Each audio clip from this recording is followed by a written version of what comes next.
Queridos, graça e paz, que Deus abençoe a sua vida nessa manhã. Um culto maravilhoso. Eu sei que você já foi abençoado nessa manhã. Quantos já foram abençoados? Levante as mãos aí. Dê um amém aí. Glória a Deus por isso.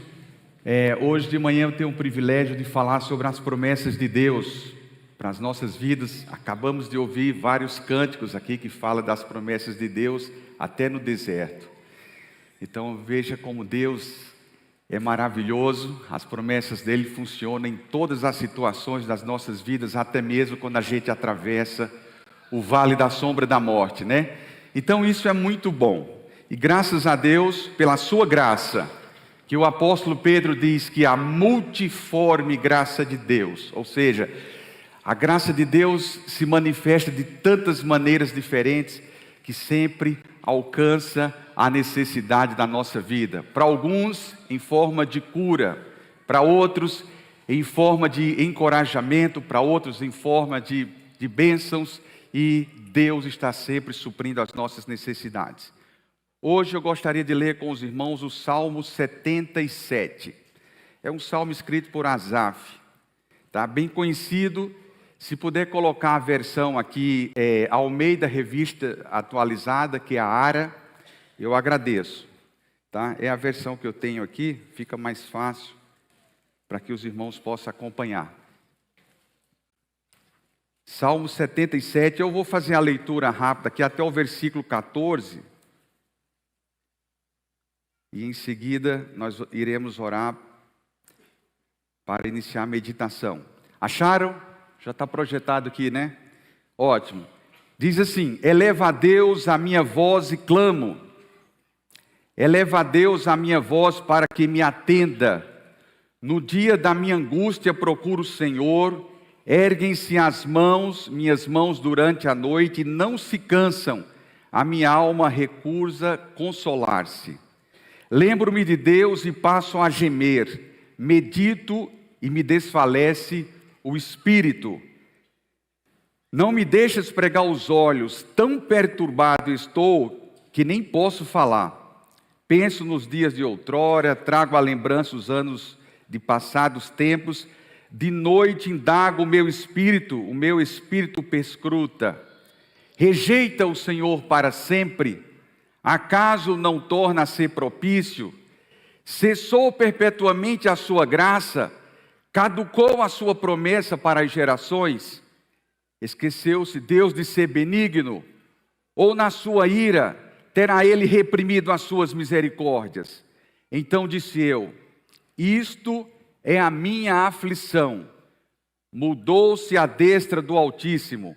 Recordo os feitos do Senhor, pois me lembro das tuas maravilhas da antiguidade. Considero também nas tuas obras todas e cogito dos teus prodígios. O teu caminho, ó Deus, é de santidade. Que Deus é tão grande como nosso Deus. Tu és o Deus que operas maravilhas, e entre os povos tens feito notório o teu poder. Amém? Eu não sei se você entrou aqui com uma causa diante de Deus, alguma promessa que porventura você já espera há muitos anos.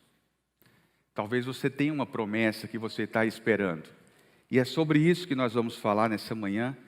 Eu gostaria que você orasse agora. Eu vou pedir a Deus que Ele traga paz ao seu coração.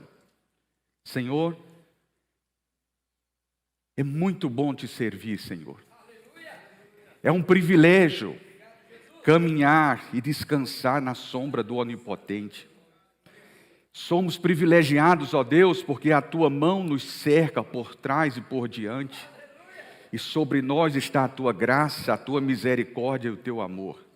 Que nesta manhã o teu Espírito, ó Deus, traga as mentes cativas ao Senhor, para que a tua palavra seja ministrada e encontre o lugar certo no coração de cada um de nós.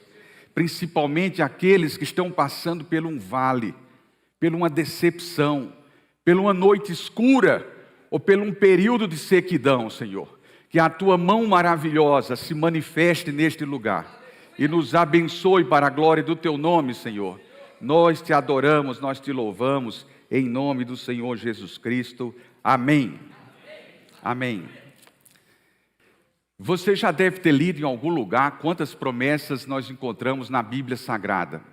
Eu me lembro quando eu era adolescente, as pessoas diziam, na Bíblia nós temos mais de 7.000 promessas. Depois eu vi um artigo escrito de um pastor americano que dizia, na Bíblia nós temos mais de 7.500 promessas. Eu nunca me preocupei em confrontar o número e saber se estava certo ou se estava errado. Mas uma coisa eu trouxe para o meu coração, é que são milhares de promessas que estão disponíveis para a nossa vida. E quando a gente fala, por exemplo, da multiforme graça de Deus, essa graça se manifesta de tantas maneiras que essas promessas vão atuando e abençoando o corpo de Cristo. E isso é muito importante. E Deus cumpre as suas promessas, é o mais importante, né? Isto faz parte do seu caráter e da sua natureza imutável. Ele cumpre cada uma das suas promessas. Deus não é volúvel, Deus não é inconstante, Deus nunca mente, mas Deus honra as suas palavras e Deus honra as suas promessas. Você encontra vários versículos na Bíblia que ratificam exatamente isso que eu estou falando. Por exemplo, no livro de Números, no capítulo 23 e o versículo 19, a palavra diz, Deus não é homem para que minta, nem filho do homem para que se arrependa. Porventura, tendo dito ele, não fará, ou havendo falado, não cumprirá. Meus queridos, a verdade é que a agenda de Deus só vira a página no tempo certo.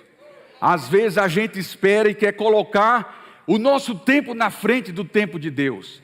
E a diferença é muito grande, é que nosso tempo tem dois fantasmas instalados. O primeiro fantasma é, será que Deus vai cumprir a promessa que Ele prometeu para a minha vida? E a gente fica numa angústia tremenda. O segundo fantasma é, e se Ele cumprir, não vai ser depois do tempo, era para ser um pouquinho antes? Deus não faz isso. Se você ler o livro de Abacuque, por exemplo, o profeta começa dizendo assim, Senhor, eu oro, eu grito, como se Deus fosse surdo, eu grito tanto, mas eu só escuto violência, eu só vejo violência. E Deus trata a vida de Abacuque, e você vê no final do 3º capítulo, ele diz assim, ainda que a oliveira não minta, que não haja produção, eu todavia me alegrarei no Senhor e exultarei no Deus da minha salvação. As promessas de Deus estão vivas. E até nos momentos mais difíceis, elas continuam sendo a revelação do amor de Deus para a nossa vida. No século XIV, quando um missionário inglês chamado John Wycliffe, ele traduziu a Bíblia para o inglês. Foi a primeira tradução da história. Para eles tentarem deter o poder do Evangelho, eles cremaram o corpo de John Wycliffe e jogaram as cinzas sobre o rio Tamsa. E disseram assim, agora acabamos com esse poder do Evangelho e isso nunca mais vai atingir as pessoas, nem vai prosperar. Mas as promessas de Deus estavam ainda ativas, elas vêm de geração em geração. Quando você lê, por exemplo, o Salmo 100, Davi já termina o Salmo 100 dizendo assim, de geração em geração, a sua fidelidade. Sabe o que é fidelidade? Deus nunca muda. Eu mudo, você muda, e o apóstolo Paulo diz, ainda quando nós mudamos, quando nós somos inconsistentes, Ele permanece fiel porque não pode negar-se a si mesmo. Então isso é a característica de Deus.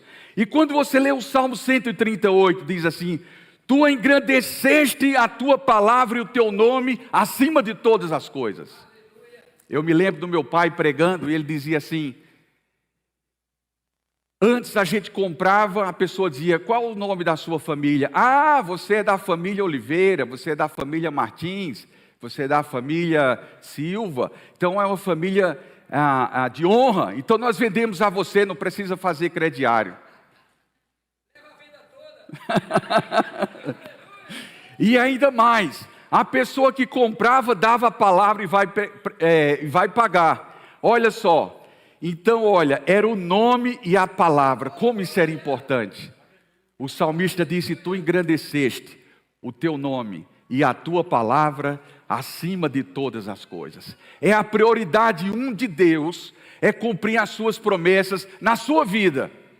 A prioridade de Deus é mostrar para a igreja de que Ele está vivo e no decorrer das gerações Ele nunca vai mudar. É a prioridade de Deus mostrar que Ele é tão vivo e tão poderoso que as promessas dEle se cumprem cabalmente na nossa vida. Por isso que Ele disse ao profeta Jeremias: eu velo por toda palavra que sai da minha boca. Nenhuma vai se perder, todas irão se cumprir no tempo certo. E agora eu queria convidar você a meditar comigo aqui rapidamente no Salmo 77. A primeira lição que aprendemos aqui é que as promessas de Deus nos sustentam nos tempos de tribulação. Se você está passando uma dificuldade, se você está passando uma luta, um problema muito grande, não é o fim. As tribulações têm um limite, e quem estabelece o limite é o próprio Deus. Se você ler, por exemplo, o apóstolo Paulo, na segunda carta aos Coríntios, ele diz assim: em tudo somos atribulados, porém não angustiados, perplexos, porém não desanimados, perseguidos, porém não desamparados, abatidos, porém não destruídos, levando sempre no corpo o morrer de Jesus, para que também a sua vida se manifeste em nosso favor. As tribulações têm um limite, e esse limite é interessante, né? Por exemplo, na linguagem de Adoniran Barbosa, Deus dá o frio conforme o cobertor. Vocês conhecem essa música, né?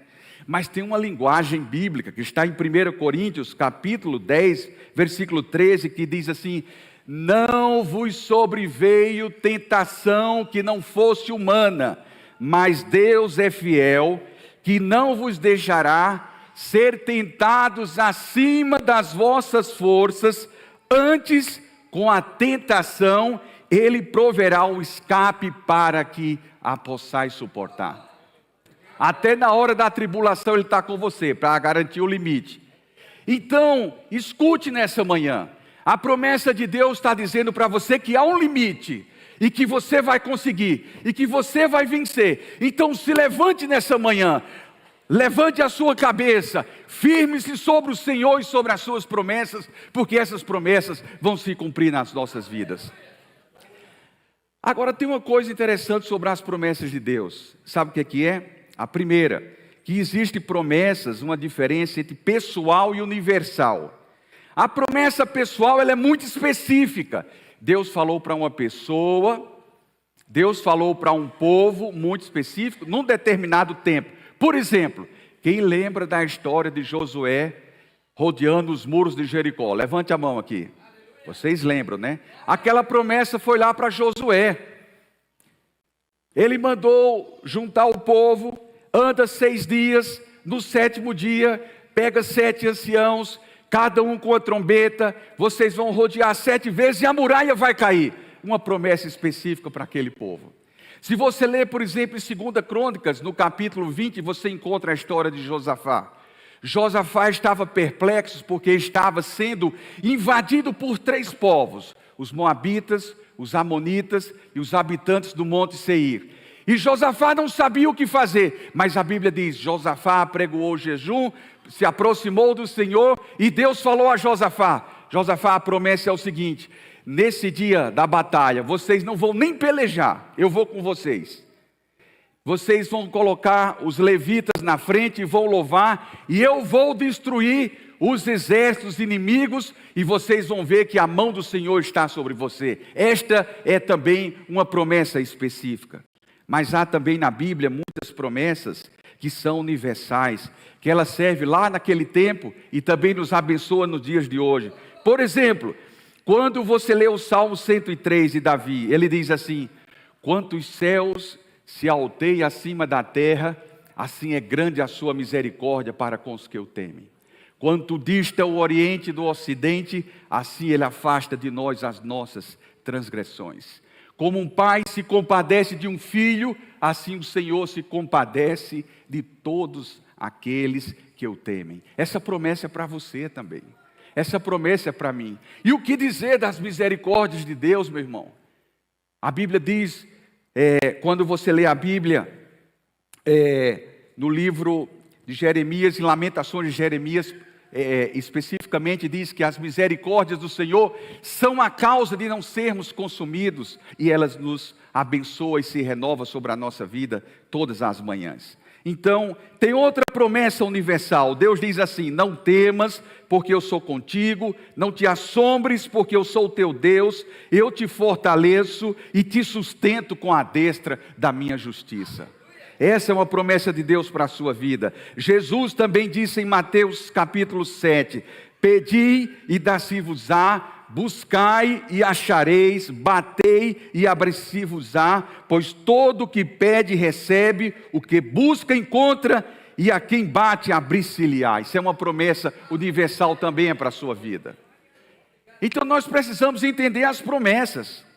E agora você encontra Asaf aqui. Você sabe quem era Asaf? Não era uma pessoa pequena não diante de Deus. Asaf era um dos levitas principais. Era levita principal no reinado de Davi. Era um homem que tinha uma intimidade muito grande com Deus. Agora olha como Asaf começa esse salmo. Eleva a Deus a minha voz, a Ele clamo. No dia da minha angústia, ele estava angustiado também. Ele estava angustiado, né? E tem gente ainda que diz que crente não pode ter doença e não pode passar mal e não pode ter uma dificuldade. Irmãos, o meu pai era muito santo, ele morreu de um câncer. E eu, nos últimos dias de vida dele, ele fez uma oração que quebrou o meu coração. Dentro do hospital, eu estava dormindo com ele de madrugada. Ele disse assim: Stanley, me ajude aqui, eu preciso ficar de joelhos na presença de Deus. Ele disse. Eu fiz o maior esforço, chamei uma enfermeira para me ajudar. Ele já não estava nem andando mais. Ele disse assim a Deus: olha, estava com um câncer no pulmão. Ele disse: Senhor, quantas vezes eu te pedi para o Senhor me livrar dos cânceres, dessa doença maligna. Mas quem sou eu? Ele disse. Eu sou um caco diante de um oleiro. Eu não tenho que dizer como tem que ser feito. Tu és soberano em todas as coisas. Portanto, Senhor, cumpre a tua vontade na minha vida. Eu segurei, ele estava chorando, abraçando naquele momento. Sabe, irmãos, porque a gente pensa que a gente não passa dificuldade, nem tem dor, nem tem enfermidade. Mas a Bíblia diz que até o próprio Asaf aqui, o homem de Deus, estava numa angústia grande. E ele nem conseguia dormir. Você já passou por uma dificuldade, um problema tão grande que você fica sem dormir? Eu fiquei faz 2 semanas. Fiquei uns 4 dias sem dormir. E diante de Deus, me acordava para orar e pedindo a Deus a misericórdia. Um problema difícil de resolver. E eu só vinha na minha mente: eu sei, Senhor, que Tu és fiel para cumprir todas as promessas na minha vida. As promessas que eu aprendi desde a geração do meu avô, do meu pai, está se perpetuando na minha vida, e eu creio que Tu vais cumpri-la cada vez mais, todos os dias, porque eu creio no Senhor e sei que o Senhor vai honrar a Sua palavra. Ele disse: lembro-me de Deus e passo a gemer, medito e me desfalece o espírito, não me deixas pregar os olhos, tão perturbado estou que nem posso falar. Olha como estava o levita.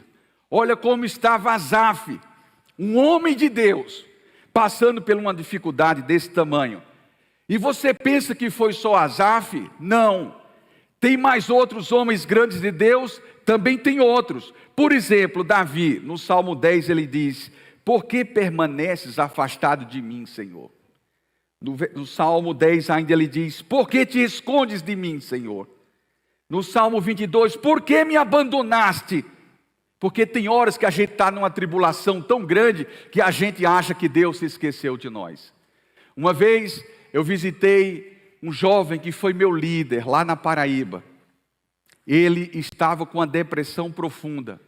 E eu cheguei na casa dele conversando com ele, ele foi meu líder. Ele disse assim: Stanley, eu estou numa dificuldade tão grande que eu não consigo orar, e eu sei que se eu orar, minha oração não vai passar desse teto. Ore por mim, ele disse naquela hora. Ele precisava da oração. Eu orei por ele. E a gente fica em situação como esta, assim, como a gente pode passar. Davi disse no Salmo 43, por que me rejeitaste? Mas uma coisa interessante, irmãos, as calamidades normalmente levam os corações e as pessoas a se aproximarem de Deus, não fugir da presença de Deus. Foi isso que Asaf fez. Ele estava na presença de Deus, dizendo a Deus o que era a sua dor, descarregando os seus sentimentos, mostrando as suas dificuldades. E ele sabia que não conseguia fazer absolutamente nada. E você encontra, por exemplo, no livro de Jó dizendo assim, estou tão aflito, tenho de falar, preciso me queixar, pois o meu coração está cheio de amargura. Jó dizia isso. E ele ainda disse no capítulo 29, como tenho saudade dos meus dias de vigor, quando a amizade com Deus abençoava a minha vida. São homens e mulheres, no passado, iguais a nós, que precisamos muito da graça de Deus. E nós precisamos dizer a Deus e ser franco com Ele, e não ficar questionando só as tribulações. Nós podemos cooperar com Deus para sair mais rápido da tribulação. Ah, é possível? É. Vamos lá então. Romanos capítulo 5. Paulo diz assim, nos gloriemos nas lá. Você vai fazer essa oração, Senhor, que bênção essa tribulação na minha vida. Mande mais 2 na próxima semana e vá aumentando aos poucos. Você não faz essa oração. E o salmista disse isso. O salmista disse assim, foi-me bom ter passado pela tribulação para que eu aprendesse os teus decretos. A coisa boa não é a tribulação, mas são as lições que nós aprendemos quando passamos pela tribulação. A gente precisa ser um pouco inteligente para cooperar com Deus, para a gente sair logo da tribulação. Lá em Romanos, Paulo diz, nos gloriemos nas tribulações. Vou desenhar aqui, ó, uma caixinha. Vocês estão vendo aqui a caixinha, ó. Aqui dentro está escrito tribulações. Vou desenhar a segunda caixinha. Quero ver se vocês têm boa memória. A segunda caixinha está aqui. As tribulações produzem perseverança. Vou para a terceira caixinha aqui, presta atenção. A perseverança produz experiência. E a quarta caixinha aqui, ó. A experiência produz esperança. Tem uma lógica isso, não foi escrito por acaso. As tribulações, quando são entendidas e a gente aprende as lições, vão nos ajudar a ser perseverantes. Porque você pode passar outra vez pela tribulação, mas também você pode confortar alguém do corpo de Cristo que está passando por uma tribulação muito grande, e Deus vai usar a sua vida para que isso aconteça. E quando você é perseverante, você vai ganhando experiência, e Deus quer usar a sua experiência para abençoar outros. No final, Paulo diz na quarta caixinha, a experiência produz esperança. Se você for lá no original e olhar isso aí, a palavra esperança significa que a esperança está baseada na ressurreição de Jesus. É o único que morreu, está vivo para cumprir as suas promessas na minha vida e na sua vida.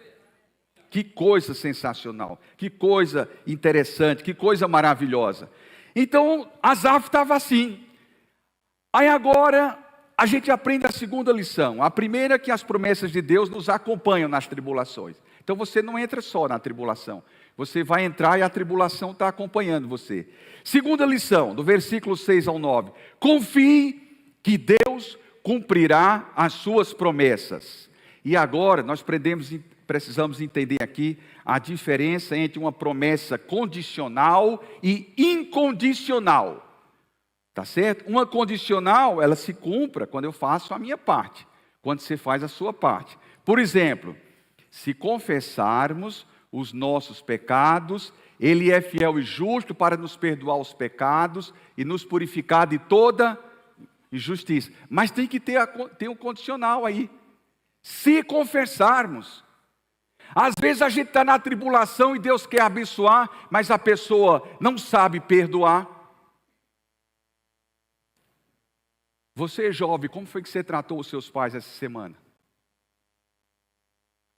Como foi que você tratou o seu cônjuge essa semana? Você quer sair da tribulação? Você também precisa fazer a sua parte.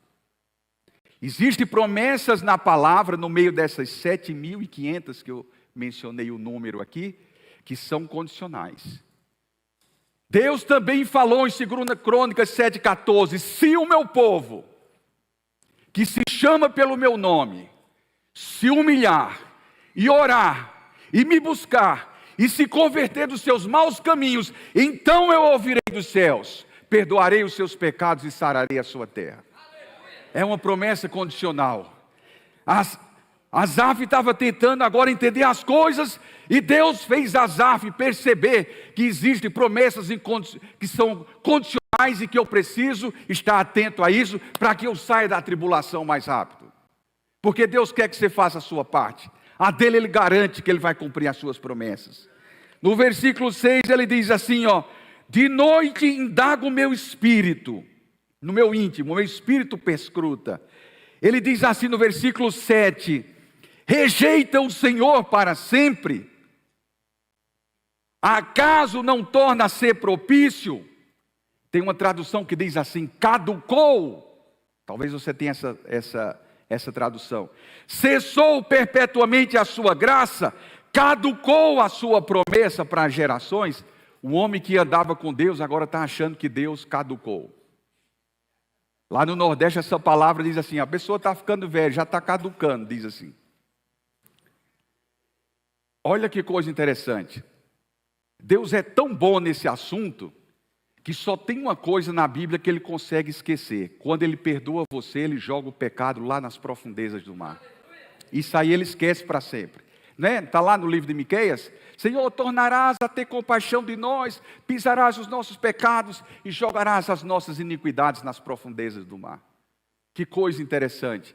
Deus perdoando os nossos pecados. Isso é o que os teólogos chamam da amnésia amorosa de Deus.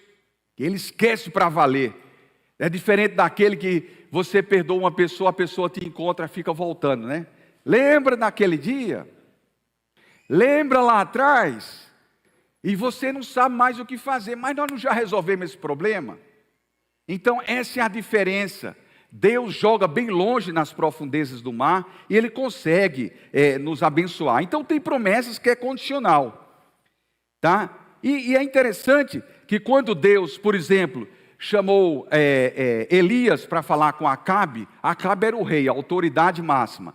E Acabe achava que mandava em tudo. E Deus, para mostrar a Acabe quem mandava lá em Israel, mandou Elias e disse assim, da parte do Senhor estou dizendo que não haverá chuva por um período de 3 anos. Disseram que ele era louco. Aí ele fugiu, foi para um local que Deus levou, se alimentava de pão e carne que os corvos traziam durante o dia e bebia água de um riacho. Daqui uns dias o riacho começou a secar. E Elias disse, Senhor, e agora? Ele disse, mas você orou e profetizou que não haveria chuva aqui. Vai secar mesmo. Mas eu quero mostrar que eu honro a minha palavra e abençoarei vocês. E Elias entendeu a parte de Deus. Depois de 3 anos, a Bíblia diz, no primeiro livro de Reis, no capítulo 18, que Deus disse, agora volta lá em Acabe e diga que eu vou mandar chover de volta agora. Os falsos profetas não tinham mais nenhuma credibilidade naquele tempo. Elias se apresenta e diz, venho da parte de Deus para anunciar que chuvas voltarão a esta terra aqui. E ele ficou preocupado. E ele disse assim, agora sobe, disse Elias a Acabe, sobe, come, bebe e se prepara, porque eu ouço um ruído de chuva neste lugar. Ele nem viu a chuva, estava ouvindo um ruído. E a palavra ruído lá no hebraico significa voz. Eu escuto a voz de chuvas nesse lugar. Sabe o que Elias fez depois de entregar a mensagem? Aí foi uma promessa condicional. Ele precisava ir para mostrar. E agora Deus ia cumprir a parte dele. Elias sobe para o Monte Carmelo, onde ele desafiou, era o cantinho de oração dele, né? Lá no Monte Carmelo. Onde ele desafiou os 450 profetas de Baal. E ali ele se ajoelha e começa a orar. Senhor, agora cumpre, manda a promessa, manda a chuva. Aí ele se levantava e olhou para um dos jovens que estava com ele, dá uma olhada ali para aquele lado do oceano e vê se você vê alguma coisa. Tem alguma chuva para lá? O jovem chegava e disse: Elias, até agora nada. Elias continuou orando. Segunda vez, disse: agora olhe, veja se tem. O jovem foi a segunda vez, nada. Foi a terceira, foi a quarta, foi a quinta vez, na sétima vez, Elias disse: veja mais uma vez.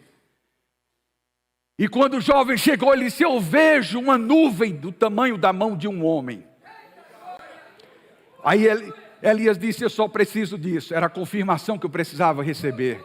Se eu creio num Deus que faz os céus e a terra com sua palavra, calcule tirar a chuva de uma nuvem do tamanho da mão de um homem. Isso não representa nada para Deus. Elias disse: agora vamos dizer para Acabe que o negócio é mais sério ainda. Acabe, arrume o seu carro, se proteja, porque vem muita chuva desse lugar. E a chuva desceu naquele lugar, porque nós precisamos entender e confiar que Deus sempre cumpre as suas promessas na nossa vida. Talvez você tenha orado muitos anos, aí está esperando uma promessa. George Miller disse: eu orei 22 anos para uma mulher se converter. E perguntaram: e por que você não desistiu? Miller disse: porque eu creio nas promessas de Deus. Não desisto delas. E eu sei que Deus quer salvar aquela pessoa. Portanto, eu continuei orando pelos 22 anos. E é isso que Deus faz. É o amor de Deus sendo derramado nas nossas vidas. Que coisa interessante. Veja, tem um versículo que fala das promessas incondicionais.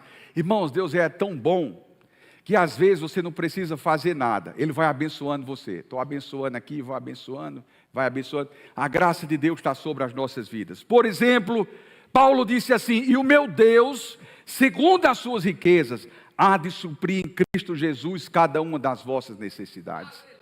Deus supriu Elias lá no deserto. Deus não deu a Elias o supérfluo, mas o necessário Ele nunca deixou faltar. E Elias era abastecido diariamente, porque Deus estava cumprindo a sua promessa. Tem uma promessa no Salmo 119, no versículo 105, que diz: lâmpada para os meus pés é a tua palavra e luz para os meus caminhos. É uma promessa incondicional. Deus manda a sua palavra, nos dá a sua palavra, que representa luz, que representa uma direção para a nossa vida. E no tempo das calamidades, não podemos confiar nas nossas emoções. Nós precisamos confiar nas promessas de Deus na nossa vida. Isso é muito importante, irmãos. Quando Lutero passava por uma tribulação, as pessoas perguntavam: Lutero, e agora? Como você vence a tribulação? Lutero dizia: todas as vezes que eu passo por uma tribulação, eu canto o Salmo 46. Porque mesmo que as águas tumultuem e espumejem, e os montes se abalem nos seios dos mares, Deus continuará sendo o meu refúgio e a minha fortaleza. É uma promessa de Deus. E tem mais, né? Se você ler o Salmo 46, ele diz duas vezes: o Senhor dos exércitos está conosco, e o Deus de Jacó é o nosso refúgio. Toda vez, preste atenção aqui, que você encontrar Deus repetindo uma palavra, quando você lê no texto bíblico, é porque Deus está chamando a sua atenção. Ele está chamando a sua atenção. O Senhor dos exércitos está conosco, e o Deus de Jacó é o nosso refúgio. Era o salmo cantado na época de calamidade em Israel. Eles cantavam esse salmo. E tem um versículo que diz assim: aquietai-vos e sabei que eu sou Deus, sou exaltado entre as nações e sou exaltado em toda a terra. Então Ele está no controle da sua vida. Tudo está sob controle. Deus vai nos abençoar dessa maneira. E isso é importante para entender que muitas vezes, na ausência de circunstâncias confirmativas, você precisa se apegar às promessas, à palavra de Deus que vai se cumprir na sua vida. E aí a gente aprende, para encerrar a terceira lição, que está nos versículos de 11 a 14, as promessas de Deus irão marcar a trajetória da sua vida aqui na terra. Ela vai marcar você.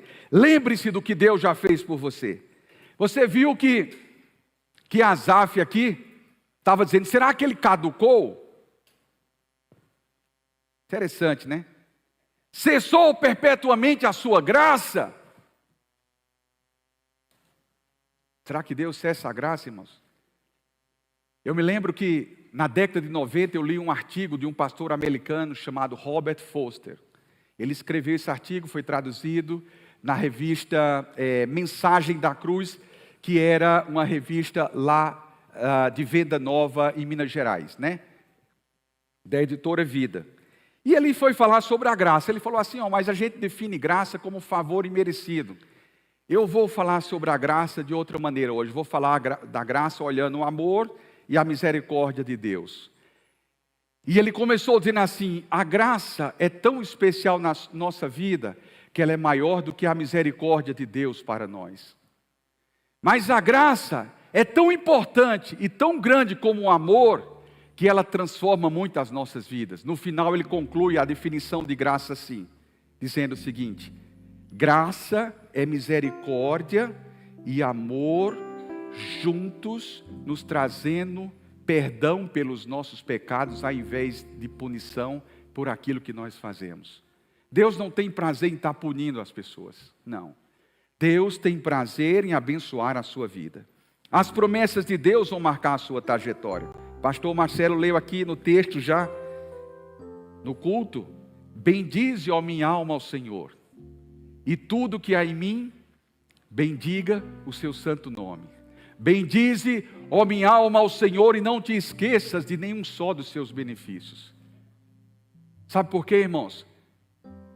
Nós temos uma facilidade incrível como humanos de esquecer aquilo que Deus faz na nossa vida. Quando a gente ora, as nossas orações hoje não passa de uma lista de pedidos. A gente não se aprofunda em Deus, a gente não tem comunhão com Deus, a gente não faz mais devocional e fica achando que Deus vai responder de todo jeito. A gente precisa estudar a Bíblia e precisa entender. Semana passada o Paulo Hermínio colocou um vídeo no grupo da EBD, que um casal conversando, o marido disse para a esposa: oi amor, me perguntaram quantos animais Davi colocou na arca. Eu disse, olha, eu não sei o número, mas eu sei que era de casais, vários casais, um de cada. Aí ela começou a rir, ele disse, não, mas foi casais. Ele disse, não, eu estou rindo, porque eu sei que foram casais, mas não foi Davi, foi Moisés. As pessoas estão precisando frequentar de novo a EBD, né? Está aberto, irmãos, começamos há pouco tempo, venham estudar a palavra de Deus, porque a gente fica falando isso, e tem gente ainda que diz assim, vai pregar, meu pai dizia isso, se você for pregar, e disser assim, a palavra de Deus diz, diga só o que a palavra de Deus diz, não coloque nenhuma vírgula a mais. Aí tem gente que sobe do púlpito e diz assim, a palavra de Deus diz, quem canta seus males espanta. Não tem isso na Bíblia, irmãos. E a gente fica inventando coisa que não tem na Bíblia, porque não conhece a palavra. Então nós precisamos conhecer a palavra. E agora, Asaf diz assim, no versículo de número 11, recordo os feitos do Senhor, pois me lembro das tuas maravilhas da antiguidade. Irmãos, faça uma retrospectiva e veja quem foi Deus para você no ano de 2023, 5 anos atrás, 10 anos. E você vai ver o que foi a mão dele na sua vida.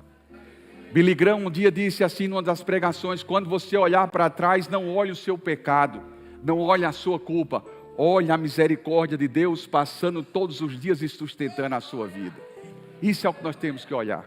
Você não precisa olhar hoje para trás, você precisa confiar nas promessas de Deus. Nós precisamos confiar nas promessas de Deus. Jó disse o seguinte, quando a vida se desfez, ele ficou em silêncio, e Deus permaneceu em silêncio, mas Jó achou motivos para louvar. No capítulo 10 de Jó ele disse, ele é amoroso e bom. No capítulo 37 Jó disse assim, ele é todo poderoso. No capítulo 34, ele está no controle de todas as coisas. No capítulo 23 ele disse, ele tem um plano para a minha vida. E no capítulo 19 ele diz, ele vai me salvar, porque eu sei que o meu Redentor está vivo e por fim se levantará sobre a terra. Louvado seja o nome do Senhor. Que a sua oração nessa manhã seja: Senhor, ajuda-me a descansar no cuidado que o Senhor tem para com a minha vida. Se você estiver preocupado, muitas vezes a gente quer ter todo o desempenho, é porque a gente quer resolver tudo. A gente coloca o desempenho sobre os nossos ombros, sobre a nossa vida, e a gente não consegue. Mas pelo contrário, a fé nos ajuda a entender que, se cumprirmos a nossa responsabilidade e acreditarmos nas promessas de Deus, Ele vai cumprir e vai nos tirar da situação em que estamos passando. Você está adoecendo por causa de ansiedade? Você está aqui sem dormir por causa da angústia, como Asaf estava, da dor, da enfermidade? O que é que afronta você nesta manhã? A graça de Deus, a multiforme graça de Deus, se revela nesta manhã para atender a sua necessidade, para abençoar a sua vida, e eu vou orar por você. Mas antes de orar, eu me lembrei de uma palavra de Billy Graham, que eu li um texto, uma das frases dele. Ele disse assim: o sol é para todos, a sombra do Onipotente é somente para aqueles que habitam no esconderijo do Altíssimo. Nesta manhã, Ele está lá, o Onipotente, e nós precisamos habitar, nós precisamos nos aproximar da sombra do Onipotente. É lá que Ele aquece o nosso coração, é lá que Ele cura as nossas feridas, as nossas dores, é lá que Ele enxuga dos nossos olhos todas as lágrimas, é lá que Ele nos motiva e nos levanta e nos dá esperança para viver. É na sombra do Onipotente que Deus quer abençoar a sua vida nesta manhã. E eu vou concluir lembrando aquela música Deus de Pactos, que diz o seguinte: Deus de pactos, que guarda as tuas promessas, que cumpres a tua palavra e guias o meu destino. Deus de pacto, confio em tuas promessas, descanso em tua palavra, por tua graça estou aqui. É o Deus de pacto, que honra pela sua palavra, que honra por tudo o que Ele disse, Ele vai fazer. Mas eu queria orar por vocês, aqueles que estão passando por uma dificuldade muito grande, talvez pela noite escura da alma, como diz alguns teólogos. Talvez você não esteja nem dormindo bem, é porque você precisa hoje se achegar à sombra do Onipotente. É lá o lugar de refúgio, de descanso, e o lugar que você sabe que Deus é fiel para cumprir as suas promessas.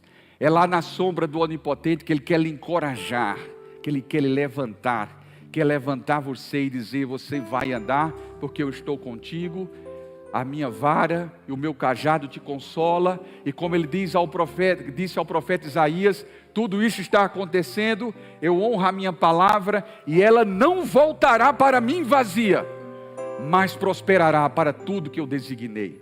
Se Ele separou para você uma bênção, se Ele separou a cura, se Ele separou a restauração, se Ele separou uma cura de uma ansiedade, é porque Ele vai cumprir. Ele cumpre porque Ele honra a sua palavra. E eu gostaria que você ficasse de pé, se você tem alguma coisa para pedir a Deus nessa manhã. Fique em pé e nós vamos orar agora.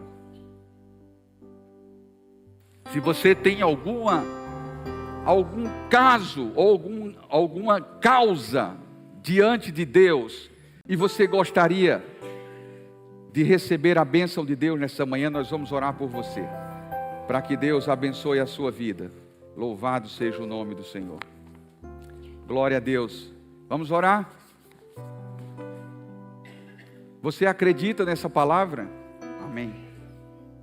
Pai querido, no nome de Jesus, nós te pedimos, Senhor, que o Senhor honre a tua palavra, que o Senhor cumpra a tua palavra, e que o Senhor abençoe tantos irmãos e irmãs que estão passando por dificuldades, por lutas, por provas. São difíceis, às vezes não conseguimos caminhar, nós paramos igual Asaf, Senhor, parou. Jó também parou, Senhor. Davi se queixou da tua presença, dizendo até que o Senhor o havia abandonado. Pai, nesta manhã nós te pedimos que o Senhor tenha misericórdia das nossas vidas, que o Senhor desça com teu manto sagrado, Que o bálsamo da tua presença se instale neste lugar aqui também, Senhor. Que a cura do Senhor venha para este lugar. Que a tua mão se mova neste lugar e cure as pessoas que entraram aqui feridas e que estão precisando de um alívio, que estão esperando a tua esperança, que estão esperando a tua graça, que estão esperando a manifestação do teu poder.